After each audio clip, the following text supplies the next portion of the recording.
Great. Welcome everybody. Melissa, are you recording? Yes. Welcome everybody. Good afternoon. My name is Kate Joven and I am a social worker here at the Brookline Senior Center. I'd like to thank our community partners, Brookline Community Aging Network, Center Communities of Brookline, and Goddard House Assisted Living for working with us to make this program possible, as well as the tireless work of my colleague, Julie Washburn, who is unable to be here this afternoon. Dr. Katharine Esty is a working psychotherapist and social psychologist whose most recent book, 80-somethings, is a practical guide to letting go, aging well, and finding unexpected happiness. It has won multiple awards and acclaimed from such esteemed authors as psychologist Mary Pfeiffer and science writer Alan Lightman. Today, she is going to talk to us about how elders can lead happy, fulfilled lives, even during the stress and restrictions of the COVID-19 pandemic, and she will be answering questions at the end of the program. She is our neighbor out in Concord, and we are happy to welcome her here today. Well, thank you very much, Kate.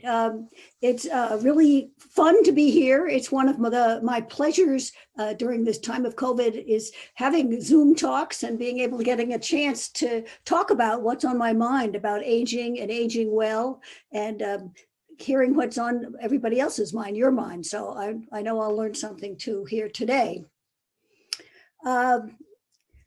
I come today slightly battered, as you can see, maybe, which is symbolic, I think, of being aging well, that we're always doing patch, patch, patch. But I've had some skin procedures, but this is improved from a week ago. But I just thought of it, it's sort of a metaphor that one of the things about aging is we're not at our perfection, you know, but I think also one of the things about being 80, you feel free. You don't have to cover up, stay home because you have a single pimple, you know. Okay, other things about me, I'll introduce myself. You've got a good start from Kate, but let's go on to the next slide, Melissa. And can we, we're going to move to this to slide sharing, yeah. Okay.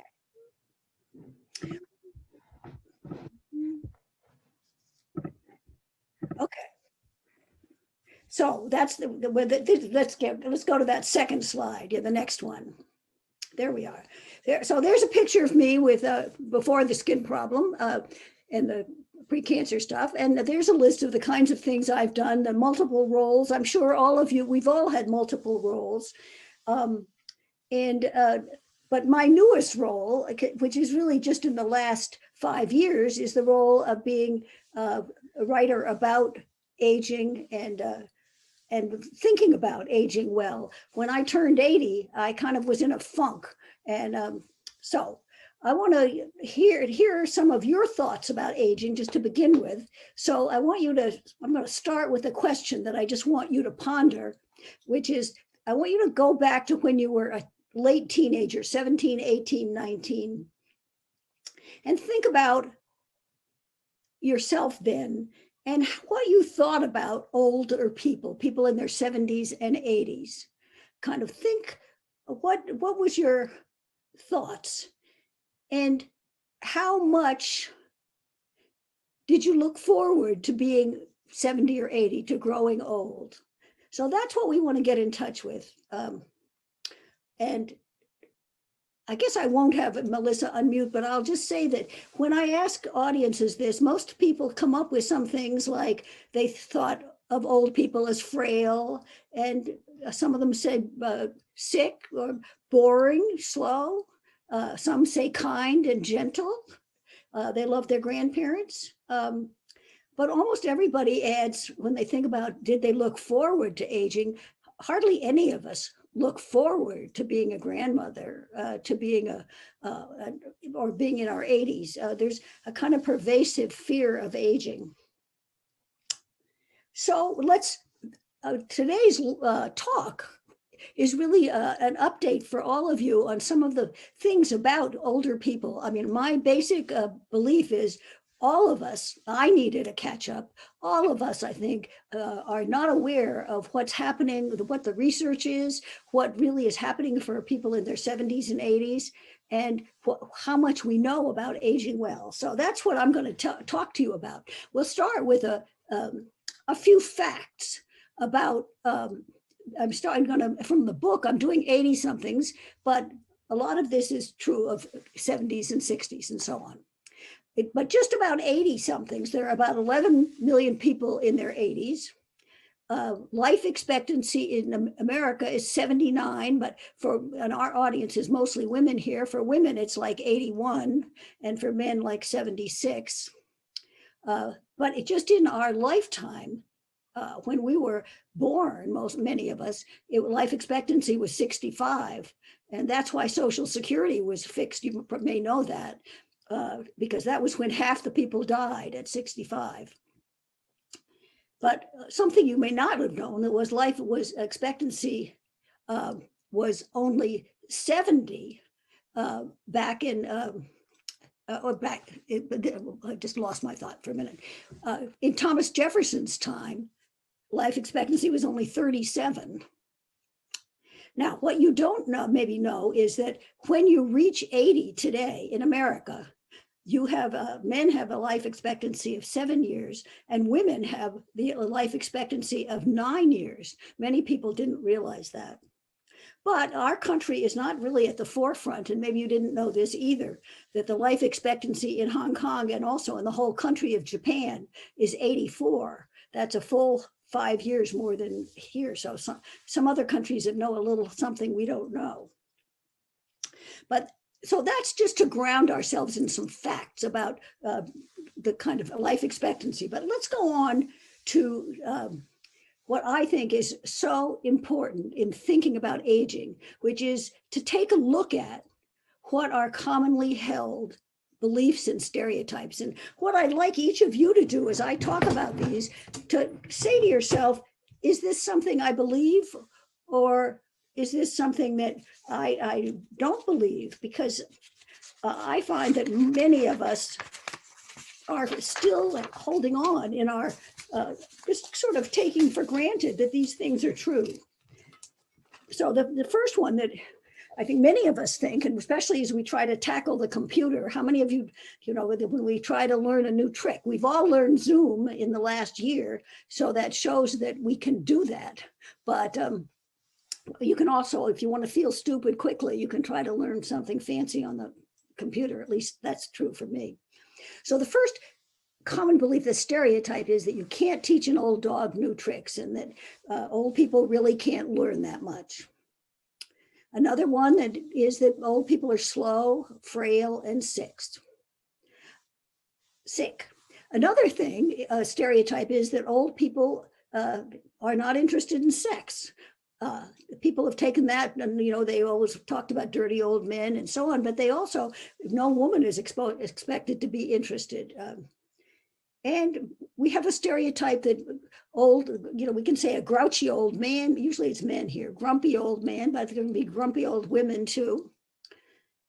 We can have stereotype of that old people are set in their ways, they're rigid, they don't change their minds easily, and that they're usually worried and anxious. What I have found in my research, and I'll tell you what my research was, as I was saying, when I turned 80, I was in a bit of a funk. My husband was very sick and was on dialysis, not doing well. I kind of was being a caretaker that was hard work and draining. I just wasn't, and it's sort of the thing that was tipped the negative belief was I went for a kind of a small hike with my grandchildren, some of my grandchildren, and I couldn't make it to the top of this tiny mountain, that I had climbed 40 times in my life. So I said, that was when I came face to face with, well, let's face it, Katharine, I am old, and I was kind of upset. And so then I decided, after a few months of kind of being in that place, that there must be something I could learn, some better way to be old. There must be some people that had much more could show me the way. So I decided I was going to ask this question: what is it really like to be in America and to be old, and how can you do this well? And so I interviewed 128 people, and I also did a lot of research with what's written about this, what the modern science says. And I found out that almost every one of these stereotypes is not true. Thanks, Melissa. Moving on, that's right. But the hard work is we still believe them in our brain. We still, many of us cling to the limitations, and it's as if we self-inflict a little prison we put ourselves in, that you have to be, you're old, so you should do these things. You can't continue to be the way you were. And so we kind of box ourselves in, and what's amazing is if we change our attitude, we can sort of remove the prison bars and get out to some new worlds of possibility. So there is what I found from my interviews of these 128 people. I talked to some amazing role models for me, interesting people. I went to nursing homes, council on aging, retirement communities, senior centers like this. I got names from other people. I got names in California and Wyoming and Montana, and I got names of people that were white and Black, Hispanic, Asian. I mean, my sample wasn't scientific in any way, but it wasn't all middle-class people in America. It was, and what I found out was pretty astounding. The main headline of what I found out was, and this I'm going to say it twice, is that the research shows that most older people are happy, unexpectedly happy, happier than they thought they were going to be. And in fact, the research shows that people in their 80s are happier than people in their 70s, who are happier than people in their 60s. And I think that's something that most of us never knew.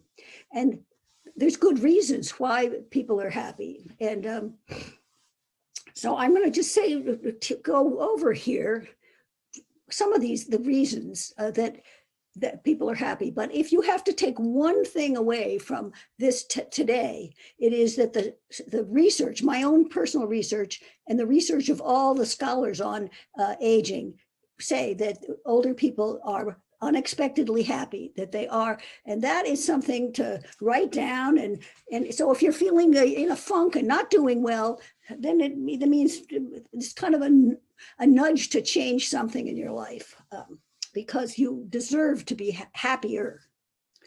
So the big headline then is that older people are happy. But let's get the reasons. What makes us happy, and what is it that helps us to be happy? The first thing is all of us benefit from modern medicine. We, for the most part, are pain-free. We might go through moments of pain, but most people in their 70s and 80s are able to lead active lives, and we can have, the modern medicine can get us new cataracts, better eyes, better ears. We have hearing aids, new knees, new shoulders, new hips. We can get our bones put back together. We have an advantage that no one in history has ever had, to have the advantages of all these drugs and all these modern surgery and what they can do to get us feeling good.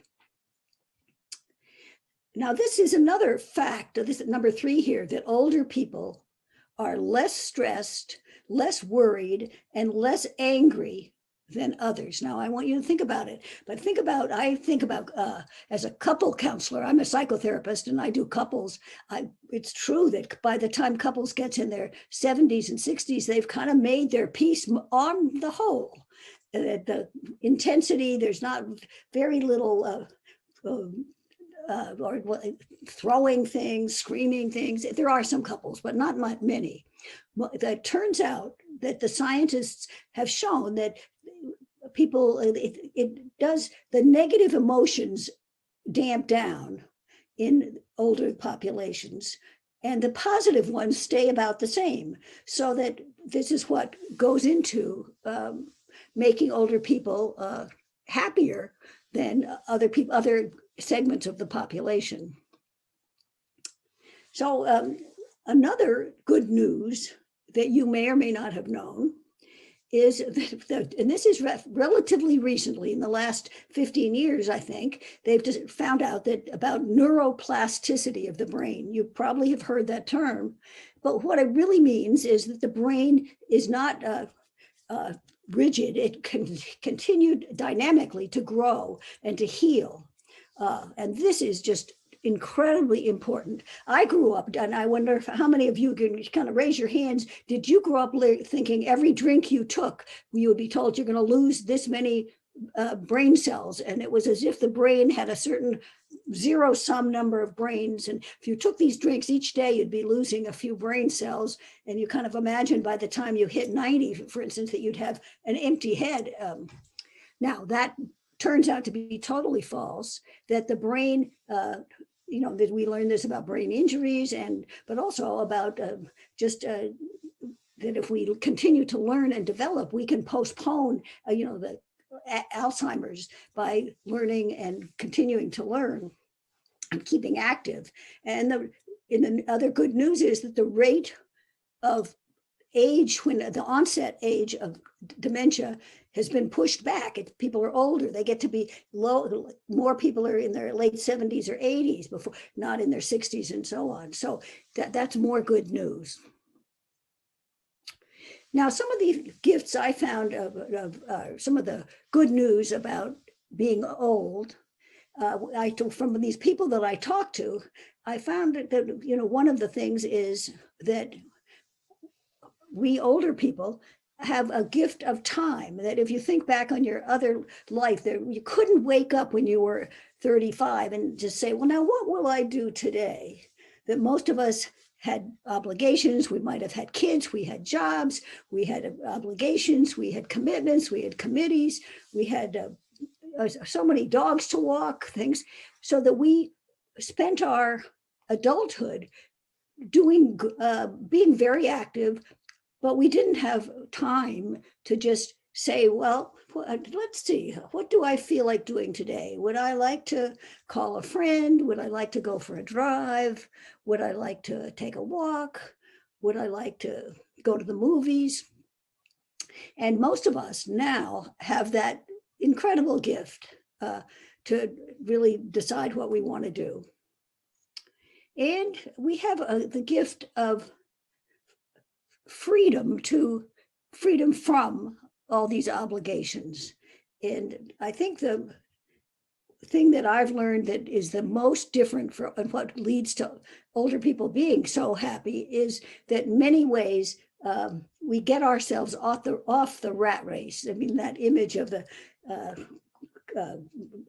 and it's not a mouse, in the wheel going round and round, that people really, until they hit 65 or 70, are striving, and some people are trying to have ambitious for one goal or another.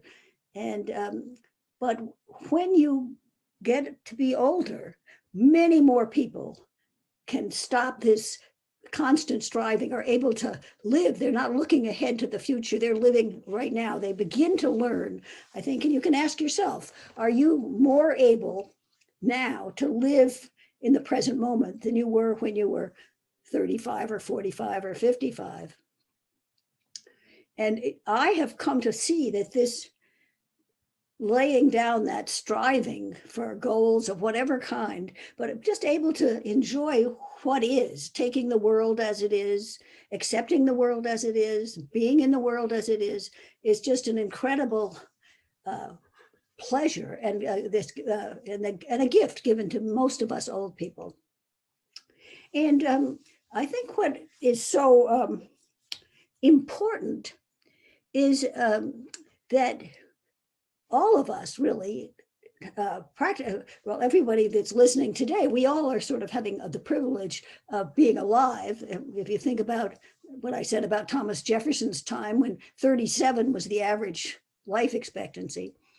So we have the privilege, but the question is, somebody said, but if you aren't happy, if you spend 5 minutes being unhappy or feeling, you've wasted, this privilege, you've wasted it. So the question is, how do we engineer ourselves or lead our lives so that we can more sort of tap into the privilege of longevity? One of the things is our attitude. That's what I started out with. And I think it's way underestimated how we limit ourselves with these stereotypes. I know when I'm still working as I'm a psychotherapist, and I have a small caseload. It's not, I see about 8 people a week. It's not a huge job, but it keeps my finger in it and keeps me feeling that I'm contributing. And I don't think you have to work to stay, but I do think that you have to figure out something that you want to do, whether it's and we'll talk more about that later, but longevity has to be enjoyed. You have to work at it. You have to figure out what makes you, what's good for you. So this good news that is something that is both scientific and it's really backed up. If you read the literature and there's a Center for Longevity out in Stanford, and a woman named Carstensen who's done a whole study on happiness, and I used a lot of her ideas and works. And what I also found out that they've done a study that people that have very positive attitudes towards aging, not only is that feel better than having a bad attitude toward aging, but these people live 7.6 years longer than people who, say, well, what do you expect? It's old age, it's not for sissies, it's no fun. So I think, so I never underestimate the importance of your attitude. And if you want to change your level of well-being, how important it is, you could change your mind and it'll change your sense of well-being. So let's get on though to, first of all, I haven't even mentioned COVID yet. And I want to say that you can say, well, my book did come out before COVID, and hasn't everything changed for all of us? And haven't there been challenges that are just incredible? I think for me, and probably for you, the challenges have been social distancing, isolation, and then most of us have been lonely. I know for me, I didn't get to see many of my grandchildren for more than a year. I have given up a trip with one of my sons and his family, that we lost that. I haven't been able to see my friends in town, for dinners and things like that. And all of you, if you when we step back and sit, I think it's useful to actually enumerate so that we can remember what we've lost and what we'll find again, but to kind of go over it. And I think something that many of us don't do, I think, is I've been writing a blog now, and one of the things I have been writing about is how do we live well in this time of COVID when we can't see people and we maybe besides just our own household. What are the secrets, the guides? What do we know about how to age well in the time of COVID? So the first thing that I think I would like to suggest to you, and it sounds kind of counterintuitive, and you may say, well, I'm not sure about that one, but for me, I think one of the things we need to do is to actually grieve what we have lost. Take the time to feel our sadness and not try to say, well, that's okay. We have all lost something, and some things that were hard, and a whole year out of our life is hard for anybody to lose of seeing people you want to see. And grieving, I think, it takes a little time. You don't dwell there forever, but just to know that these are the things you lost and to be sad about them. And some of us have lost people, but I think all of us have lost opportunities and kind of what we being with people that we want to be with. The other thing I have written on that's not on this sheet there, but is I think it also, one of the ways to live well during COVID is to give yourself permission to complain, not every day, 12 hours a day, but every now and then to sit down with a friend and have a good complaining pity party session, because it is, if you're not going to complain in a pandemic, when you're locked away from the people that you love, many of them, when do you have a right to complain? It's good for your mental health to complain. And I think too many of us try to be stoical. And in fact, in my book, I look at different types of coping skills and found out that most people that I interviewed were stoical, and they would just keep on being cheerful, no matter how bad it was. And I think it's held true in our during this time of COVID that many of us just try to chug along and keep smiling and being cheerful, almost Pollyanna-ish.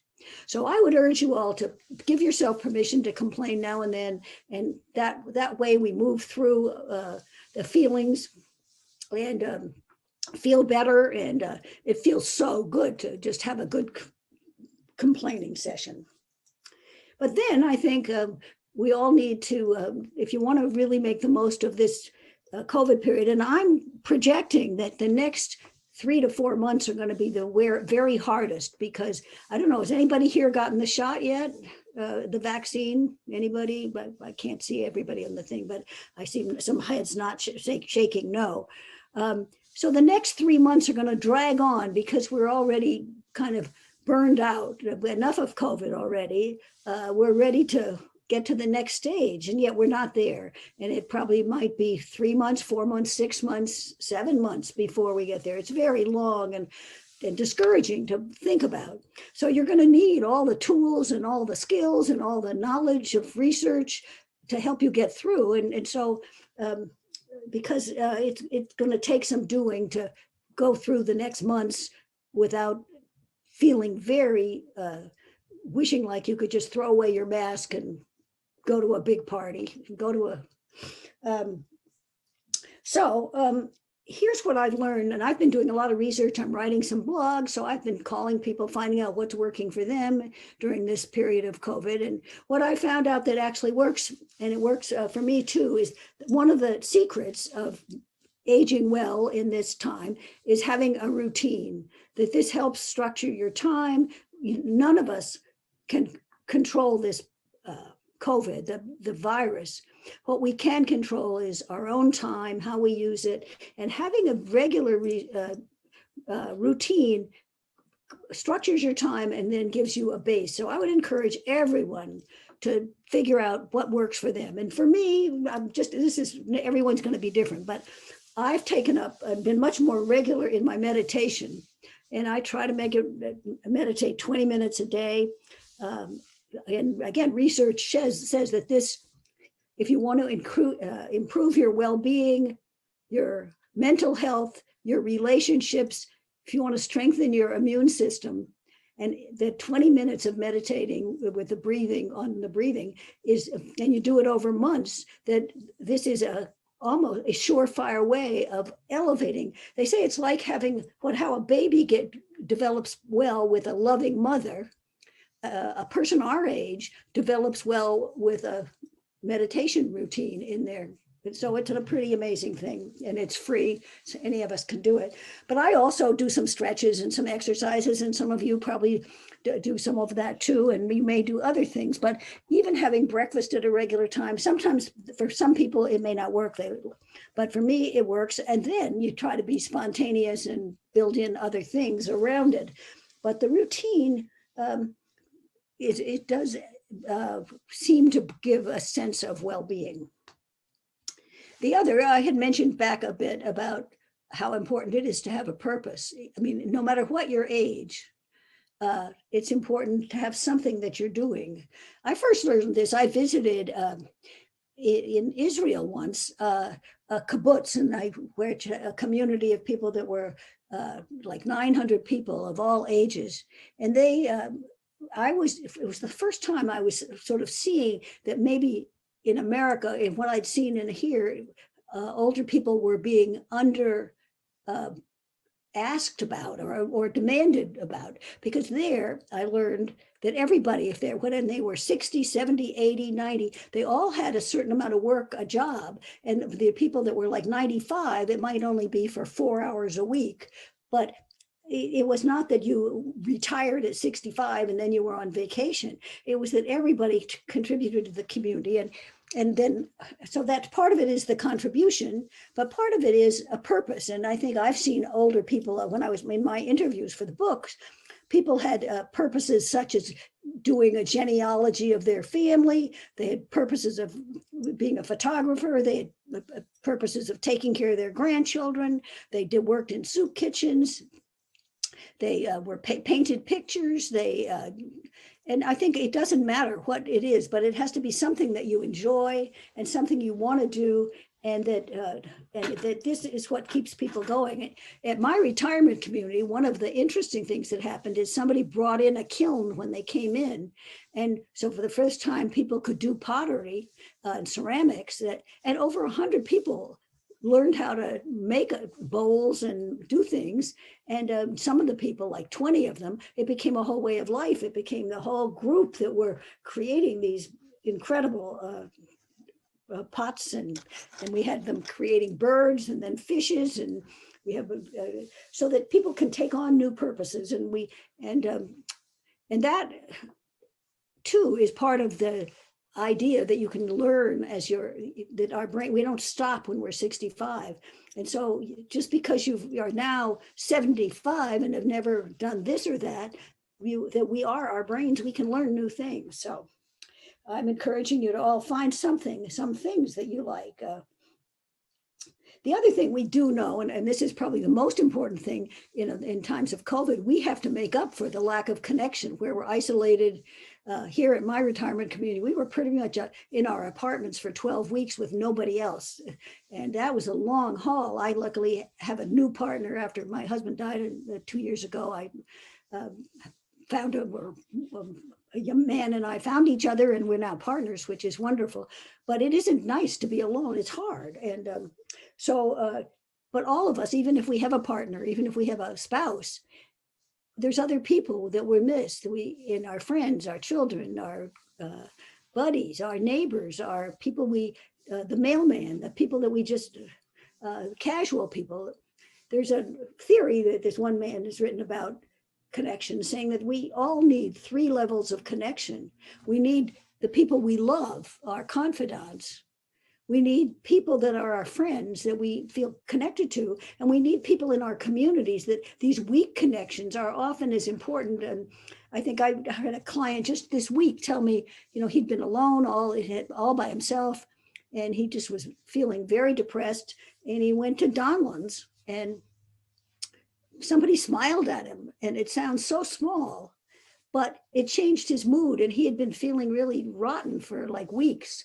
And it's just, but he usually didn't go to the grocery store. And it was just that little bit of human touch. But so we have to be intentional about connecting to others, getting out as much as we can, reaching out. We can't do everything. Many of us are still isolated here and there in our communities, in our houses, in our apartments. But most of us, we're kind of people that can talk on the telephone. We're the telephone generation. And so I think that one of the tools and one of the skills of staying happy in COVID is to take the initiative, to be the person that reaches out. And I've learned in my life not to keep numbers of, well, I've called her twice and she hasn't called back. No, I call people that I want to talk to, and I don't keep score. I think that reaching out is a wonderful skill, and you can add that to your routine. I know several people that have done that. Add that I'm going to call every day. I'm going to make one call to somebody that I want to talk to. And that's a fabulous thing to put into a routine. So, and the other thing is to kind of really soak on this kind of what the science tells us, and sort of embrace the freedom that we really have to do something and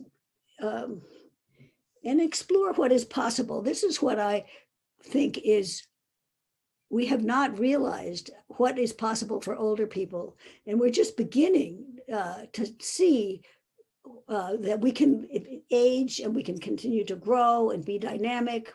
And that what is really possible is that we can, that I feel very badly for generations of people growing up fearing growing old. And I think many of you have felt that way. I certainly did. I had as role models my 4 grandparents. My 2 grandfathers died at 65, both of them. One of them had been in bed for 10 years after a stroke. My other grandmother had broken her hip and didn't walk. And I had one grandmother that tooted around and it made life look pretty good.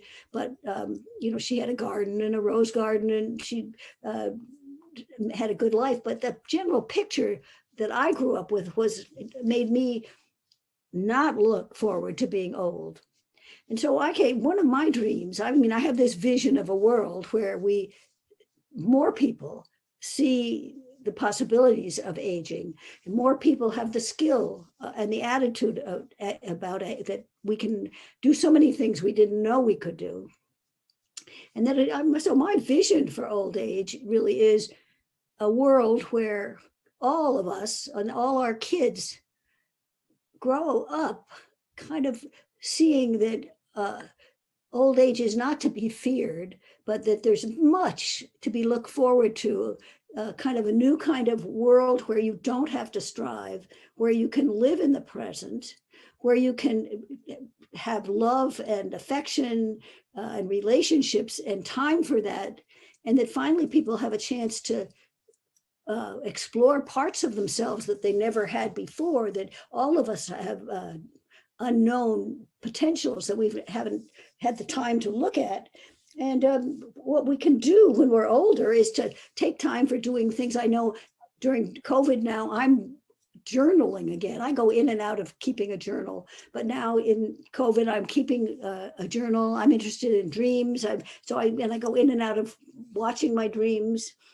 But all of us have parts of ourselves that have lain fallow for decades. And we can, when it might be, some people have always wanted to draw, whatever it is. If this is the time to allow ourselves to explore the unexplored, and it is very possible not only to be happy ourselves, but to really have a kind of blooming quality of true enjoyment.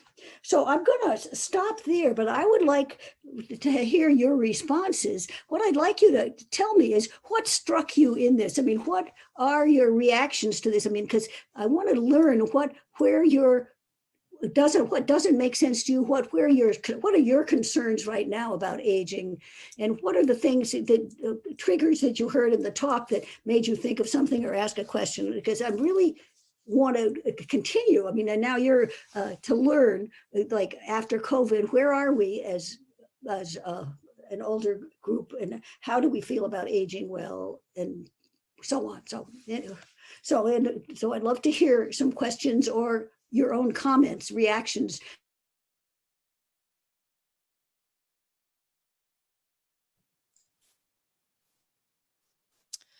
I'm going to take a minute just to make sure that Melissa, who's been running the tech on this, is able to unmute people. And then if you're on camera, raise your hand if you're interested in speaking to Dr. Esty's question. Okay, we have a Goddard House over there. Yes, whoever you are. Yes. You're still muted. Okay. We can't hear you. Could you unmute Melissa, the guy that it says Goddard House? Yeah, I can't unmute them from my end, but I can ask to unmute. So yeah. Goddard, tell him to unmute himself. Yeah. Okay, it looks like he's got it. Or maybe you could unmute everybody for this part. I think that might be the easiest thing, because it's hard to. Melissa, would that be possible, Melissa? Yeah, I can try that. Try that, because otherwise each one of us is going to struggle with it. I'm asking all to unmute, so if you can hit Can you unmute. hear me? Yep. we can hear you. Let's hear your question. That's good, or comment. I'm at Goddard House. Yes, you're the Goddard I House. don't know your name, but I think I liked what you had to say. My name is Is what? Catherine. Catherine. Yeah. Okay. Yeah, Michael. right, good, Michael. good. I felt that you didn't deal with guns and what that has turned, how that has changed our society. Guns. Guns, yes. Yeah. I was a little boy that grew up. If you're still listening, I was a little boy that grew up and didn't know anything about guns. Knew a lot of religious people, but I didn't know anybody with guns. So how do you think it's, do you think it's, So I ended up going into the service, and I ended up fighting all the time to protect myself. I had to fight all the time, and I got beaten up a lot of times in the military. I wanted to be a flyer, and I became a radio operator gunner, which meant I would be using machine guns all the time and dropping bombs on people. And so is your question I'm about getting- how what I'm those getting at- experiences affect aging? What I'm getting at is this thing that happened at the Capitol. I was so furious that I wanted to get in a cab, leave this place, go and find a cab, and buy a couple of guns and go and fly down to Washington D.C. and hope that they would attack while I was down there, so I could shoot them.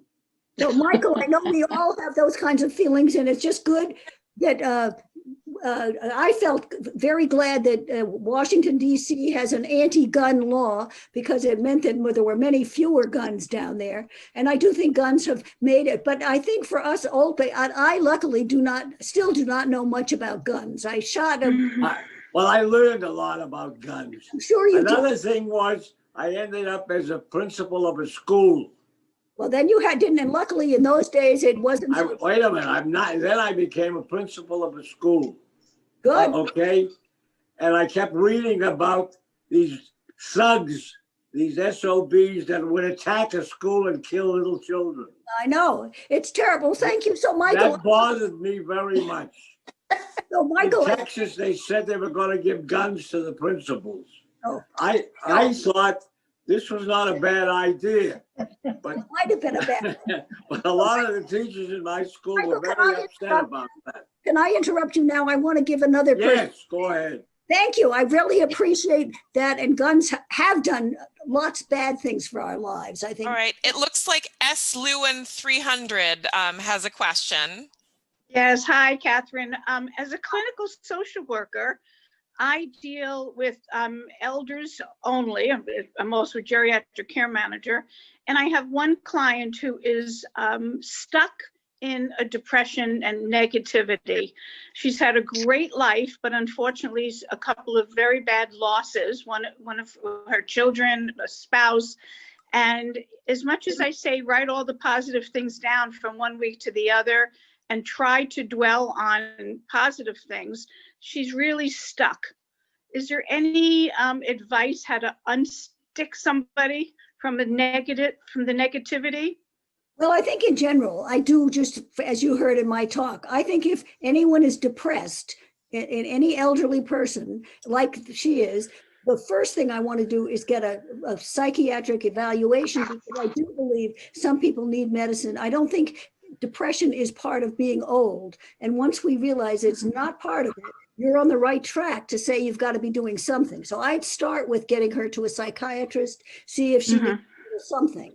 And if not, then I think tell her to read the book. No, because I find that actually people that's the major thing that's happened from people when they read the book. We've all had so many negative things. Now, it is hard if she's lost a couple of her spouse or her children, but I don't think it's the normal state. I mean, mourning takes longer. The other thing, she may need some help with her grief.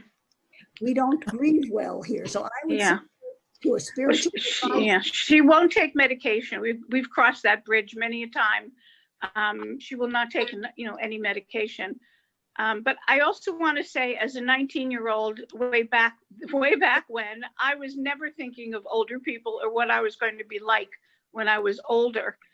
And I've been really not fighting it. I know it's here. I'm 71 years old. But I think it's difficult when you have family, to think of the weddings you'll miss, the bar mitzvahs you're going to most likely miss, body not feeling very good, not keeping up with, the younger generation. See, I think you're stuck in the stereotypes. I see no reason. I thought you meant when you're dead that you won't get to the weddings. But there's no. Well, I have a 16-month-old grandchild, another one on the way, a 16-year-old grandchild, 7 in between. So the issue is, I will miss something. There's something I will miss. Something, but I think too many people say, well, I don't want. I see that they say, well, I won't go to the wedding because I'll just be a burden. I hear people perfectly well could go to the wedding, and all too much. Many people give up all too much, or they get afraid, they get the anxiety, and they think, well, what if something happened and I'm not near my doctor? So you do have to work on staying ready to take on an adventure. But I think you should aim for 90 in your mind, and think for the next 20 years, you're going to go to everything. And who knows? I just have the problem. The grandkids don't get married so young anymore. So I know, that's what I'm concerned about. But you'll get to a lot more. And I think that I'm still concerned that one that's not taking medication, sometime if you get her doctor to, you just go around, or you get her, I don't know if she has a spouse or a son, sometimes they're just authoritative, and this sounds sexist, but it works for some people. Somebody just tell them she has to go for an evaluation, because that's a bias. That's not a rational response, and you finally should say, right. Yeah. Right. I invited her to be on this Zoom, by the way. I said that was going to give her a great boost, but she's not on. I don't see her name. But I would also go the grieving route. Get somebody that maybe, whatever religion, does she have a religion? Yes. Well, then get her rabbi or her priest or somebody to work, because I think some people need to be told it's all right to live. I think that we don't help people to grieve. It's one of my real things I think we need to do a lot better on, because you can get stuck there. Thank you. Our next question, thank you so much for an insightful question. Our next question is from Matt. Matt. Hello, thank you for your interesting talk. I have a two-part question. The first is mostly a comment and any recommendation you might have. And that is, I see more and more that attitude is very important. I've felt that all along. I feel my attitude is fine. More and more I see with meditation that the thoughts we feed ourselves, consciously as well as just imaginations that we feed ourselves that are positive, can have a bigger influence than I had previously thought.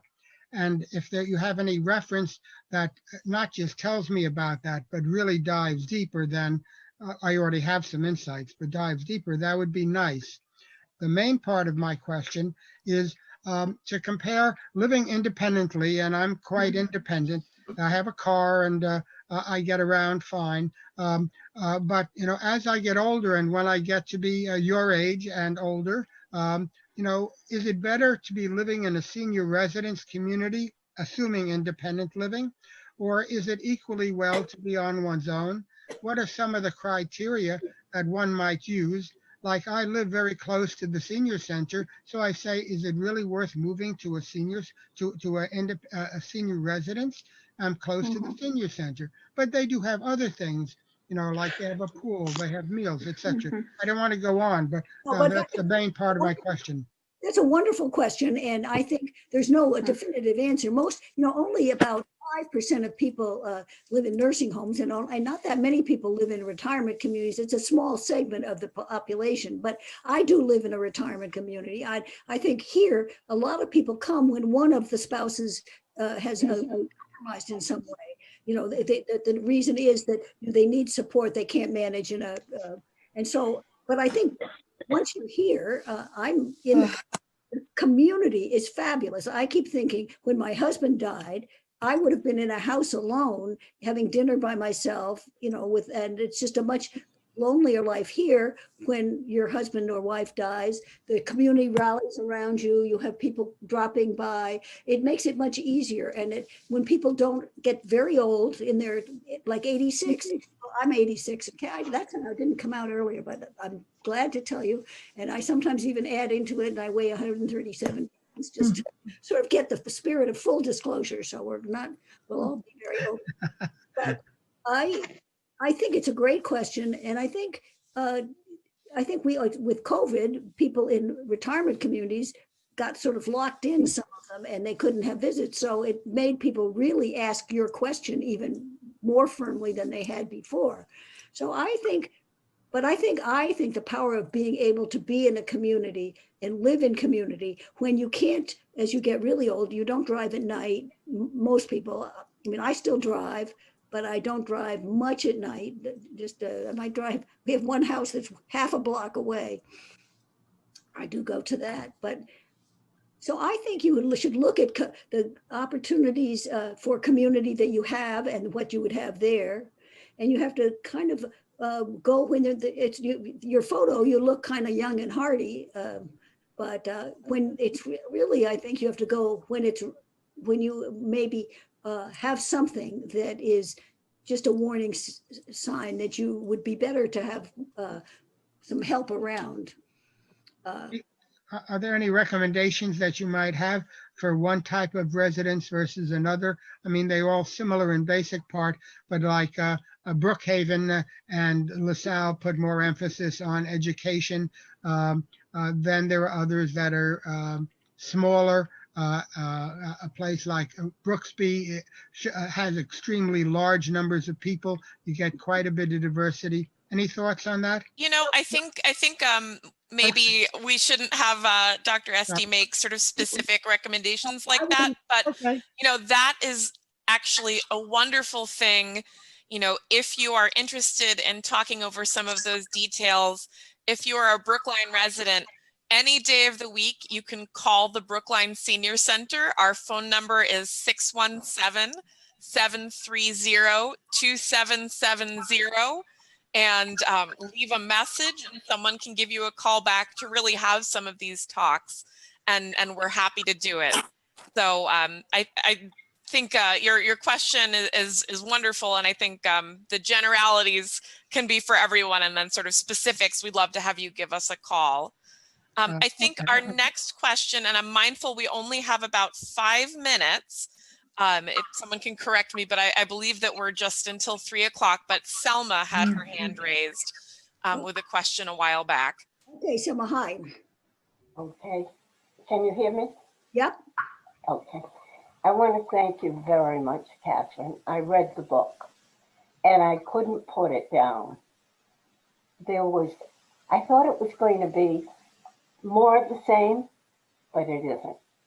And I'm in my late 80s. And there was so much in that book that I related to. What I especially liked in the book was at the end of every chapter where you have a conversation starters and you have tips for families. I think this book is invaluable as far as sitting with your family and going through some of these things. I have that relationship with my children where they know exactly what I want and how I want things to be, whatever. It's not important. But I think I'm going to get some good feedback from this book, from children coming to their parents at this age and how to handle us. Thank you. Well, I think the book I wrote with thank you so much. That was lovely words. And that was very nice to hear those words. That's just what an author wants to hear, that a book is something. I mean, that was a very lovely gift. But I find that the book was written for us as 80-somethings, but also for the 50, 60, 40-year-old children who were bewildered by their parents and often get very bossy. Some of them don't understand us at all. And so that's what I had in mind. And so those tips and those was an attempt to open the veil so people could see that their thoughts about us are kind of off. I think sometimes they think about they see us in our walkers and our bandages on our face and so on, and they say, oh, I would never want to be there. They don't see what we're really like or what's going on inside. They don't understand the dynamics of being older, which are not what we expected. So the book, by the way, it is good for the children of older people. And here, the good thing at my place, people got giving it as like Mother's Day presents and giving it to the aunts and uncles and the cousins and the grandchildren, and because everyone is going to be old, and it's one of the tragedies of our culture that we have this fascination with youth, and you have to do everything to look young and be young, and it's just we're missing the boat as a culture. And so I'm kind of, it's like holding up against Niagara Falls, but I think it's important. Well, I think that is a wonderful closing note for us, Dr. Esty. Yes, everyone gets old if they are lucky. If they're lucky. If they are lucky, and yeah, it is an absolute gift. Dr. Esty, do you have any final wisdom to share? I do. I want to show you. This is, I don't know if you can see this. This is called a kintsugi bowl. It's a Japanese art where they take a broken pottery bowl and fix it with gold. It's called the golden fix. And they feel that this broken pottery is more beautiful in its fixed form with the golden fix than it was in its original. And this is my metaphor for old age. We all are battered and broken pots, and but we're in some ways the beauty of older people, when you see it and see what people in their faces, and see the way they have lived and the kind of there's just such a beauty. And I think I just hope for all of you to feel that is something to look forward to if you're younger, and it's something to think about as a way of looking at ourselves now and kind of take heart from. So thank you. That's wonderful. Thank you, Dr. Esty and Brookline Can and thank you. Center Communities and Goddard House for really making this possible. Good. I'm the only face you can see, but many people went into this. Dr. Esty, the last word. No, that's it. Just look forward to getting old. There's much to look forward to. Thank you so much. I enjoyed you. You're a great audience. Good questions. Thank you very much.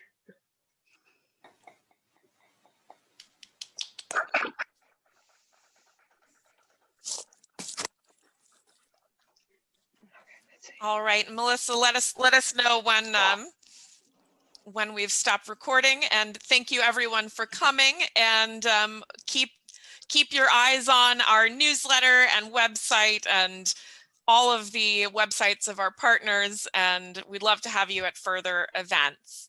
Melissa, any last words of instruction? No, thank you everyone for being such a great audience, and the recording has been stopped. So thank you everyone. Have a great afternoon.